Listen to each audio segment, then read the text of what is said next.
Line এটা গুনগুনাই যাবি এটা লাইন গাই দিলে কিনো হব দেশৰ অৱস্থা এটা লাইন গাই দিলে কিনো হব দেশৰ অৱস্থা নাই। নমস্কাৰ, নিউজ 18 অসম নৰ্থ ইষ্টৰ এই বিশেষ সম্প্ৰচাৰলৈ আপোনালোকক স্বাগতম জনাইছোঁ। এটা লাইন গাই দিলে কিনো হ'ব দেশৰ অৱস্থা। Please welcome. এটা লাইন গাই দিলে কিনো হ'ব দেশৰ অৱস্থা নাই। হয়, এটা লাইন গাই দিলে কিনো হ'ব দেশৰ অৱস্থা নাই। এইটো জুবিন গাৰ্গে খুব ধেমেলীয়া সুৰত এগৰাকী সাংবাদিকৰ সৈতে যেতিয়া বাৰ্তালাপ হৈছিলে, সাক্ষাৎকাৰ হৈছিলে, তেতিয়া তেখেতক গাই শুনাইছিলে ধেমেলীয়া সুৰত। আচলতে কি জুবিন গাৰ্গ মানে এটা আৱেগ, এটা অনুষ্ঠান। জুবিন গাৰ্গ কি হয় আমি নতুনকৈ কোৱাৰ প্ৰয়োজন নাই। প্ৰতিজন অসমীয়াই এইকেইটা দিনত আমাৰ প্ৰতিটো সময়তে অনুভৱ কৰি আহিছোঁ যে জুবিন গাৰ্গ আচলতে কি হয়। সেই সময়ছোৱাতে এগৰাকী যুৱক, চৰাইদেউৰ যুৱক, তেখেতে এই যি জুবিন গাৰ্গে এটা লাইন গাই দিলে কিনো হ'ব এই বাক্যশাৰীক লৈ পেলাই এটা গীত ৰচনা কৰিছে আৰু সেই গীতটো ইতিমধ্যেই সমাদৰ লাভ কৰিছে। মানুহে আঁকোৱালি লৈছে, বিভিন্নজনে এই গীতটোক লৈ পেলাই তেখেতক উৎসাহো দিছে। আৰু আজি নিউজ 18 অসম নৰ্থ ইষ্টৰ ষ্টুডিঅ'ত এইগৰাকী যুৱক আমাৰ সৈতে উপস্থিত আছে, যুৱশিল্পী। তেখেতৰ নাম হ'ল ইমদাদ প্ৰতিম। গতিকে মই পোনে পোনে আপোনাৰ ওচৰলৈ আহিছোঁ। এই গীতটোৰ কথাটো কেনেকৈ আহিলে? মানে দাদাৰ প্ৰতিটো কথাই ইতিহাস যেন লাগে আৰু তেখেতে মানে কথা ক'লে ইয়াত কিবা এটা মানে কথাও ধেমালি কৰিছিলে। আপুনি মই ধেমালি কৰোঁ কেনেধৰণে, বেলেগ ধৰণে ধেমালি কৰোঁ। তেখেতে সাংবাদিকে এটা লাইন গাব দিছিলে, কোনোবা এটা গীতৰ মানে ৰিলিজ হৈছিলে, কিন্তু সেই গানটো চাগে দাদাই পাহৰি গ'ল। আৰু পাহৰি যোৱাত ইমান গান গাই থাকে, পাহৰি যোৱাটো স্বাভাৱিক কথা। তেতিয়া এই কথাটো কৈছিলে যে এটা লাইন গাই দিলে কিনো হ'ব দেশৰ অৱস্থা। দাদাই কিন্তু তেওঁ ষ্টপ হৈ গৈছিলে, ৰখি দিছিলে তাতে। এতিয়া আপুনি যদি নিজৰ মতে ভাবে দাদাই কিবা এটা ক'ব বিচাৰি আছিলে, বা দাদাই ধেমালিকে হ'লেও মানে প্ৰতিটো কথাত মানে চেলফিছ হ'ব নোৱাৰিলে, কিয়নো দেশখনৰ কথা, ভাৰতৰ কথা বা আমাৰ অসমৰ কথা ভাবিছিলে, নিজৰ কথা চাগে খুব কম ভাবিছিলে নেকি। সেইটো কাৰণে ধেমালি সুৰতো এটা লাইন গাই দিলে কি হ'ব দেশৰ অৱস্থা, সেই বস্তুটো নিশ্চয়কৈ। জুবিন গাৰ্গ এনেকুৱা এগৰাকী সত্তা, এনেকুৱা এটা সত্তা যে বলিউডৰ পৰা গুচি আহিছিল অসমলৈ, অসমবাসীক ভাল পোৱাৰ কাৰণে, জননীক ভাল পোৱাৰ কাৰণে, আৰু সেই কথা জনাই পোৱাৰ প্ৰয়োজন নাই। কিন্তু যেতিয়া মানে কি হয়, কোনোবা এগৰাকী ব্যক্তিক আমি সন্মুখত পাওঁ, বিশেষকৈ সংগীত শিল্পী বা জুবিন দাৰ নিচিনা এগৰাকী সত্তা, তেতিয়া আমি সাংবাদিকসকলে বা যেতিয়াই যিয়ে লগ পায় তেখেতে কয় যে কিবা এটা গাই শুনাওক। তো সেইটোকে তেখেতে ধেমেলীয়া সুৰত কৈছিলে। আৰু জুবিন গাৰ্গে ধেমেলীয়া সুৰত বিভিন্ন ধৰণে কথা কৈ আহিছে। আৰু এতিয়া আমি সেইবিলাকে তেতিয়া সেই সময়ত আমি এইবিলাক শুনি পেলাই ৰস পাইছিলোঁ, হাঁহিছিলোঁ। আৰু এতিয়া আমি এইবিলাক শুনিব বিচাৰোঁ, চাব বিচাৰোঁ। তেখেতে কোৱা প্ৰতিটো শব্দই প্ৰতিটো কান্দিবলগীয়া হৈছে এইবিলাক শুনি। নিশ্চয়কৈ।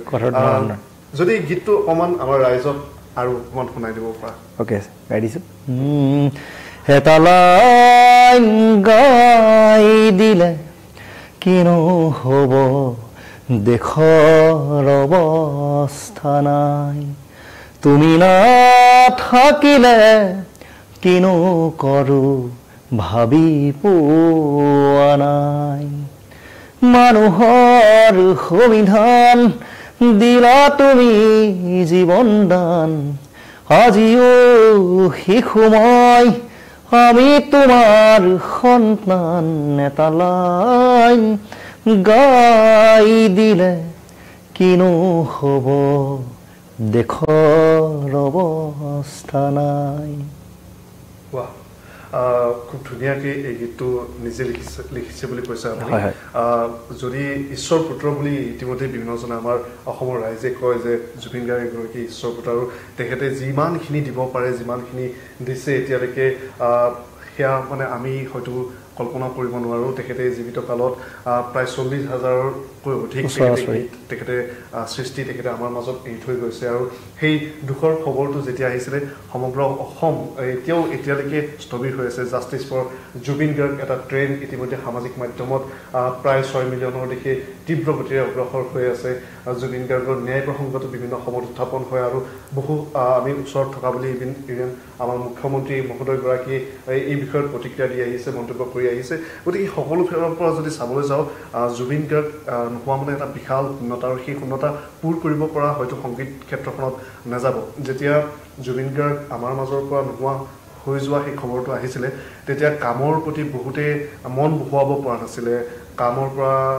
মানে লগতে জুবিন গাৰ্গৰ প্ৰতি যি শ্ৰদ্ধা বা দিন ৰাতি যিগৰাকী শিল্পীৰ গান শুনি এটা পৰ্যায়লৈকে আহি পাইছে বা ডাঙৰ হৈছে আমি সেই জুবিন যুগৰ এগৰাকী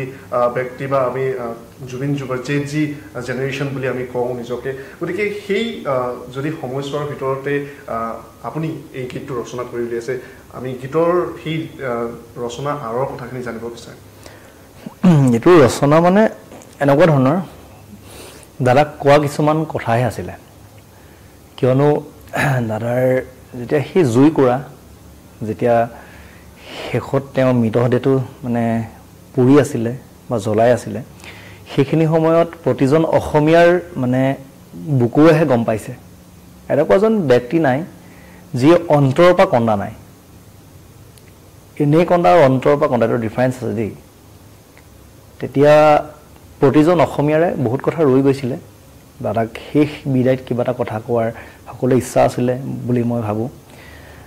ঠিক তেনেদৰে মোৰো এটা ইচ্ছা আছিলে দাদাক কিছুমান কথা কৈছিলোঁ যেতিয়া চিতাৰ জুইকুৰা আমি চাই আছিলোঁ ধৰি লওক দেখি আছিলোঁ তেতিয়া সেই কিছুমান কথা মানে মনতে আছিলে যে শেষ বিদায় জনালোঁ তোমাক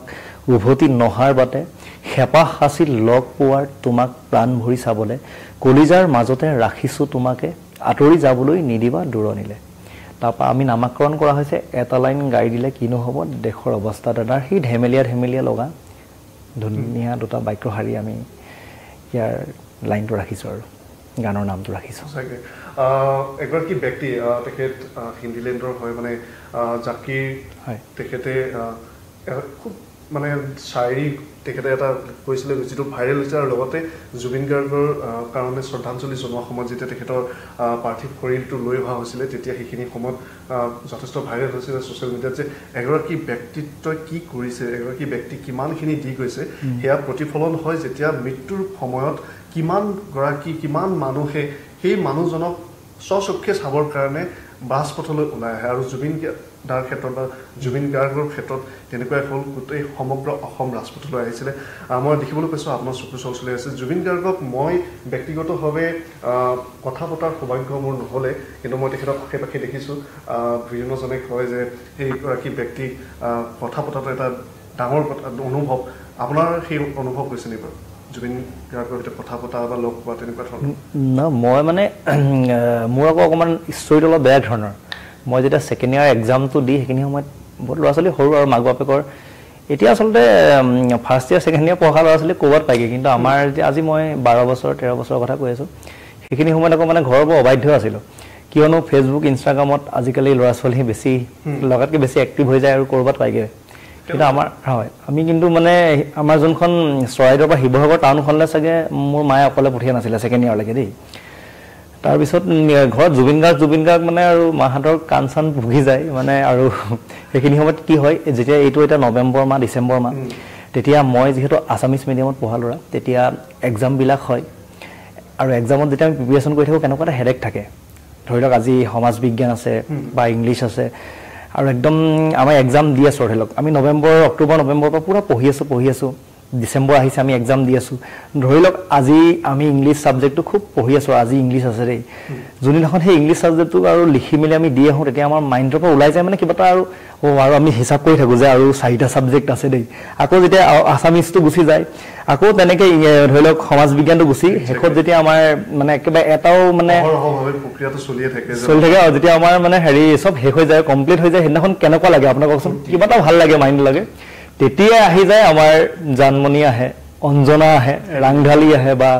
উৰণীয়া মন আহে ৰিঙা মন আহে সেই জুবিন দাৰ যোনটো হাত গীত ওলাই আৰু গুৱাহাটীত সেইটো মানে উপলব্ধি নহয় গাঁৱৰ ফালে এতিয়া গম পাব ধান কাটি দিয়াৰ পিছত এটা বেলেগ এটা পৰিৱেশ হয় আচলতে ধুনীয়া গোন্ধাই আৰু নন্দু কিবা এটা মানে নতুন নতুন লাগে মানে যেহেতু আৰু বোকা ভৰ বাৰিষাৰ পিছত খৰালি আহিছে মানে একদম নতুন হৈ যায় আৰু পৰিৱেশটো বিৰাট ভাল লাগে সেইখিনি সময়তে আৰু দাদাৰ শুনিল গগন জুৰি জৰে হেজাৰ তৰা দুচকু জৰে কাৰ দুটি নয়ন তৰা এনেকুৱা ধৰণৰ গীতবিলাক মানে বাৰে বাৰে ৰিপিট কৰি মানে বজাওঁ তেতিয়া মাহঁতে মানে কি কৰে খুব আমনি পায় এটা গীতকে আৰু যদি লগাই থাকো মানে এলবামটোত 8টা গীত থাকে ন প্ৰথমৰ পৰা মানে প্ৰথম গীতটো লগাই থাকো যেতিয়া সেই মানে আমনি লাগে নেক্সটৰ গীতত যাওঁ তেনেকৈ মানে অকল জুবিন গাৰ্গ আৰু মোৰতো আৰু জুবিন পাগলু আৰু তাৰপিছত আৰু মই আৰু এটা মোৰ ষ্টাইল এটা আছিলে এতিয়া বাৰু মই তেনেকৈ দাদাক শ্ৰদ্ধা কৰিছোঁ আৰু সেইটো ষ্টাইলত মই দাদা নোহোৱাৰ দিনাখনৰ পৰা মই সেই ষ্টাইলটো কৰা নাই মই একদম কানফিউজ মাৰি আৰু সেইখিনি সময়ত মানে ৰুমাল চুমাল মাৰি থাকোঁ দাদাই ৰাউণ্ড কেপ এটা পিন্ধে মানে জুবিন গাৰ্গৰ গাত মোক জুবিন গাৰ্গ বুলি মানে হাঁহে আৰু মানে দেই ধেমালি কৰে বা কোনোবাই জোকায়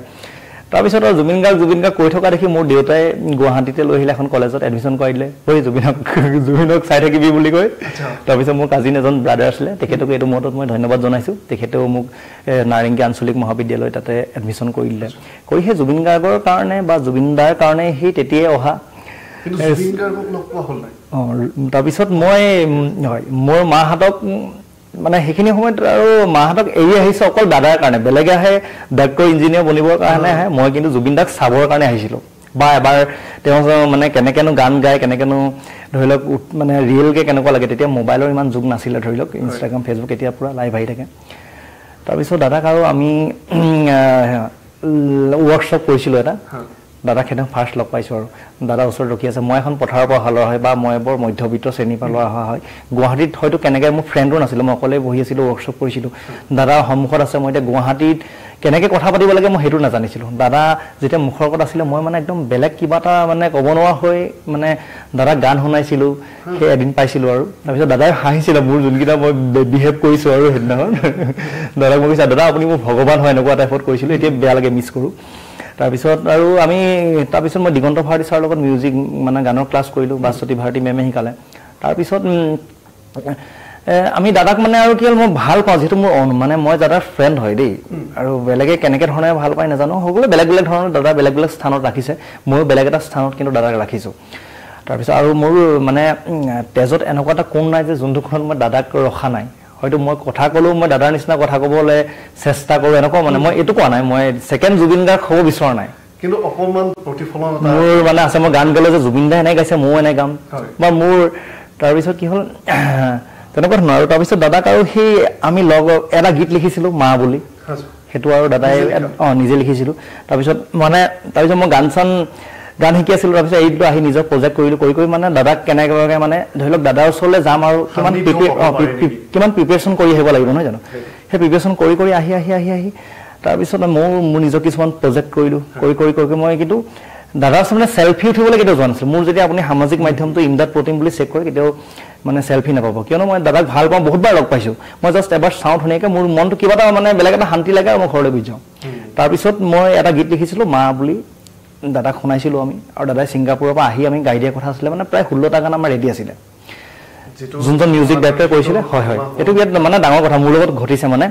আৰু মই চাওক আজি সৰুতে মা দেউতাক এৰি আহিছিলোঁ দাদাৰ কাৰণে এইটো বিৰাট মানে ডাঙৰ কথা বুলি মই হিমতত কৈছোঁ আপোনাৰ লাইফ টাৰ্ণিঙৰ পইণ্ট মানে আৰু আহি গাই দিব চব ৰেডি আছিলে মিউজিক এভৰিথিং ৰেডি আছিলে আৰু মোৰ বিভিন্ন ধৰণৰ এনেকৈ বহুতকেইটা মোৰ নিউজ বাজিছেও বাৰু হয় আপোনাৰ আপুনি সকলোখিনি যাত্ৰা অতিক্ৰম কৰি আপোনাৰ ফাইনেল ষ্টেজত চৰণ চুব যাওঁতেই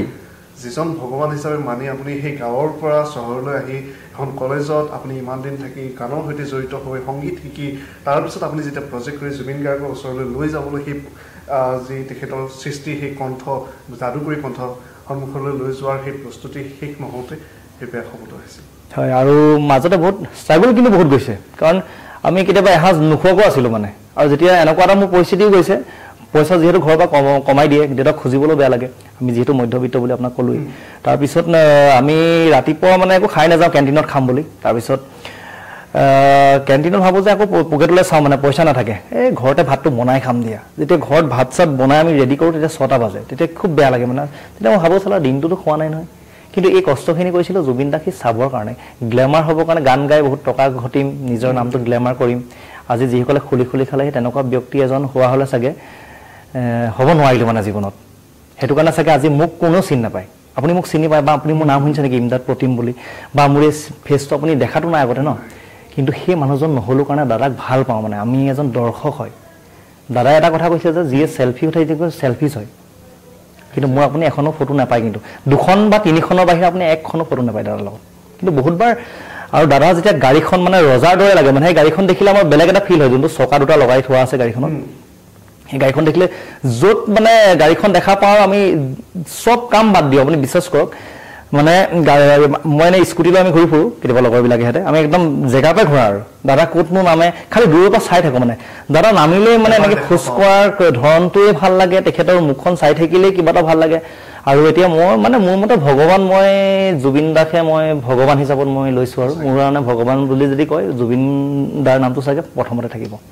আপুনি প্ৰজেক্টৰ কথা কৈছিলে, তাৰ গীত কেইবাটাও আপোনালোকে প্ৰিপেয়াৰ বা প্ৰস্তুত কৰা বুলি কৈছিলে। এই মুহূৰ্তত যদি মই আপোনাক সেই কোনোবা এটা গীতৰ কথা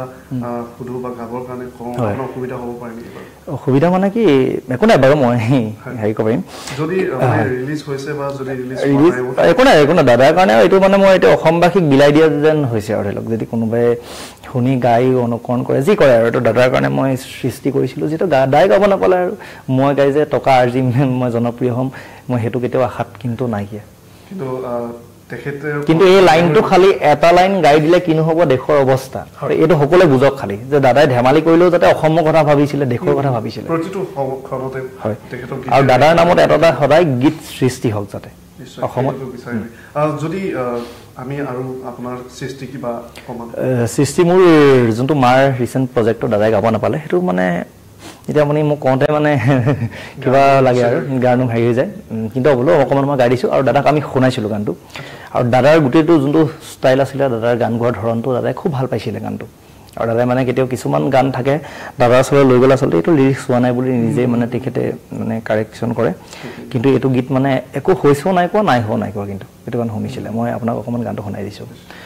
জীৱনৰ ৰংবোৰে সৰালে ঠিকনা, কোনেনো শুনিব সুধিব মোৰ মনৰ কথা, এটুপি দুটুপি চকুৰ বাগৰি স্মৃতিবোৰ সাৱতি আঁচুৰৈ আঁতৰি কুশৰে আচনে মা, হেমাখৰ ঘৰ আমাৰ ঘৰ, ল'ৰালিৰ ঘৰ, সপোনৰ ঘৰ, এনেকুৱা ধৰণে আছিলে। মাক লৈ যিহেতু দাদাই জংকী বাৰ মাক খুব ভাল পাইছিলে, তো মাৰ এটাৰ সৃষ্টি মই দাঙি ধৰিছিলোঁ। কিন্তু দাদাই মানে মোৰ ইমান এটা ইচ্ছা আছিলে, বিশ্বাস কৰক, যে দাদাৰ ওচৰত মই দাদাৰ ভইচত শুনিম যে প্ৰতিটো পল নেযায় নোপোৱাই মা, হেপাহৰ এখনি ঘৰ ধুমুহাই আগচিলে মা, তোৰ কথা মনত পৰিলে দুচকুত চকুৰ সৰে, তোৰ কোলাত টোপনি যোৱা আজি মনতে পৰে, হেপাহৰ ঘৰ আমাৰ ঘৰ, ল'ৰালিৰ ঘৰ, সপোনৰ ঘৰ। এইটো দাদাৰ কণ্ঠত মই কথা এটা ক'ব বিচাৰিছোঁ, যাতে মানে কোন নাভাবে কোনেও, সংবাদ কৰ্মী হিচাপে বা সাংবাদিক হিচাপে আমি আৱেগ এৰাই চলিব লাগে, কিন্তু জুবিন দাৰ ক্ষেত্ৰত আমি প্ৰতিবাৰে বিফল হৈ পৰোঁ। ক'ৰবাত সেই আৱেগখিনি আহি যায়, আৰু আপুনি যিখিনি গাই শুনালে, যিটো জুবিন দাৰ কণ্ঠত হয়তো আমি নতুন একো নাপাম। এতিয়া যিখিনি তেখেতে সৃষ্টি দি গ'ল সেইখিনি এতিয়া আমি শুনি থাকিম। এতিয়া ইয়াৰ পাছত যিখিনি আহি আছে, ধৰক বহাগ বিহু আহিছে, জুবিনবিহীন বহাগ আমি কল্পনাই কৰিব নোৱাৰোঁ। কেনেকুৱা এটা পৰিৱেশ হ'ব সেয়া এতিয়া এই মুহূৰ্তত হয়তো আমি সিমানখিনি ভাবিব নোৱাৰোঁ যে কেনেকুৱা ধৰণৰ জুবিন মানে বহাগৰ এই বিহু ফাংচনত যি ধৰণে জুবিন দাৰ গীত মানে ৰজন জনাই থাকে ইফালৰ পৰা সিফাললৈকে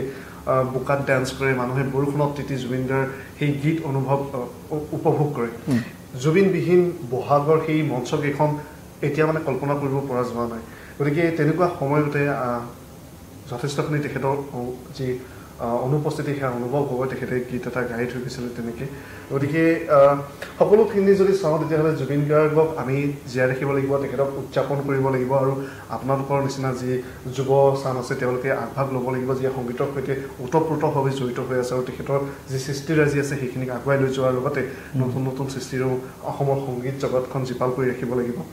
খুব ধুনীয়াকৈ আপোনাৰ এই প্ৰজেক্টসমূহ আগুৱাই লৈ যাওক যিটো আমি জুবিনদাৰ কণ্ঠত আপোনাৰ প্ৰজেক্টটো শুনিব নোৱাৰিলোঁ যিধৰণে আপুনি মা শীৰ্ষক গীতটো গাই শুনালে আপুনি সেইকেইটা গীত ৰাইজলৈ এৰি দিয়ক সমানেই সমাদৰ লাভ কৰক যিধৰণে আপোনাৰ এটা লাইন গাই দিলে কিনো হ'ব দেশৰ অৱস্থা এই গীতটো ইতিমধ্যে সমাদৰ লাভ কৰিছে আপোনাৰ নাম এতিয়া লাহে লাহে মানুহে বিচাৰিছে যে ইন্দাত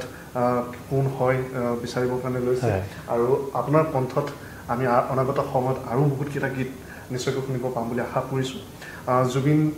গাৰ্গ এটা অনুষ্ঠান হয় আৰু সেই অনুষ্ঠানটো আমি উদযাপন কৰি থাকিব লাগিব শেষত কিবা যদি আৰু আপোনাৰ ক'বলগীয়া আছে বা দৰ্শকক যদি আপুনি কিবা এটা ক'ব বিচাৰে এতিয়া আপুনি যেহেতু ক'লে এইবাৰ অনুষ্ঠানৰ কথা ক'লে যেহেতু আৰু এই গোটেই অনুষ্ঠানটো দাদাৰ পৰাহে আচলতে আকৌ অসমত যে অসমীয়া গান শুনিব ল'লে আমি যিমান জনামতে মোৰ দেউতাহঁতৰ মতে বা মোৰ ককাহঁতে যেতিয়া কৈছিলে ধৰি লওক তেখেতে এটা নতুন ধাৰা এটা সৃষ্টি কৰিলে যিধৰণে এটা তেখেতে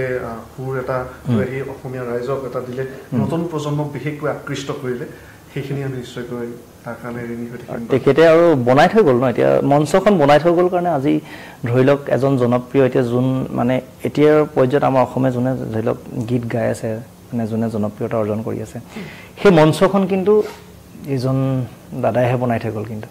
নিশ্চয় সেই মঞ্চ দাদাজনকে আজি হেৰুৱাই দিলোঁ আমি কিন্তু জুবিন গাৰ্গ কায়িকভাৱে নহ'লেও আমাৰ মাজত তেখেত সদায় আছে থাকিব অনন্ত কাললৈ জুবিন গাৰ্গ এটা অনুষ্ঠান এটা সত্তা আৰু এই সত্তাটোক জীয়াই ৰাখিব লাগিব আপোনালোকৰ দৰে যুৱচামে আৰু বহুত ধন্যবাদ আপুনি আহি এই আমাক আপোনাৰ যি প্ৰজেক্ট আছে সেই বিষয়ে জনালে লগতে আপোনাৰ এই গীতটোৰ কথাও জনালে আৰু লগতে আমি জুবিন গাৰ্গৰ কিছু কথা আমি পাতিবৰ কাৰণে চেষ্টা কৰিলোঁ তেখেতৰ যি হাস্যৰসিক কথাবোৰ আছিলে সেইখিনি আমি অকণমান পাতিবৰ কাৰণে চেষ্টা কৰিলোঁ এই সময়খিনি সোনকালে পাৰ হৈ জুবিন গাৰ্গৰ যি ন্যায়িক ব্যৱস্থাটো আছে এয়াও আমি বিচাৰিছোঁ যে সোনকালে তেখেতে সেইখিনি লাভ কৰক আচলতে এই প্ৰক্ৰিয়াটো প্ৰায় 60টা দিন পাৰ হৈ গ'ল আমি সকলোৱে অধীৰ আগ্ৰহেৰে বাট চাই আছোঁ যে কেতিয়া সেই তেখেতৰ ন্যায়ৰ ক্ষেত্ৰত কি হ'ল আচলতে তেখেতৰ লগত এই বিষয়টো জানিব পাৰোঁ কিন্তু আপোনালৈ আকৌ এবাৰ অভিনন্দন জনাইছোঁ যে আপোনাৰ এই গীতটোৱে ইতিমধ্যে সমাদৰ লাভ কৰিছে আৰু এটা লাইন গাই দিলে কিনো হ'ব দেশৰ অৱস্থা শীৰ্ষক এই গীতটোৱে আৰু সমাদৰ লাভ কৰক আৰু ৰাইজৰ মাজলৈ বিয়পি যাওক এইখিনি আছিলে এই মুহূৰ্তৰ খবৰ বা এটা অনুষ্ঠান এতিয়া এই অনুষ্ঠানটোৰ পৰা বিদায় লৈছোঁ মই গুণজিত আৰু ইন্দ্ৰাত নমস্কাৰ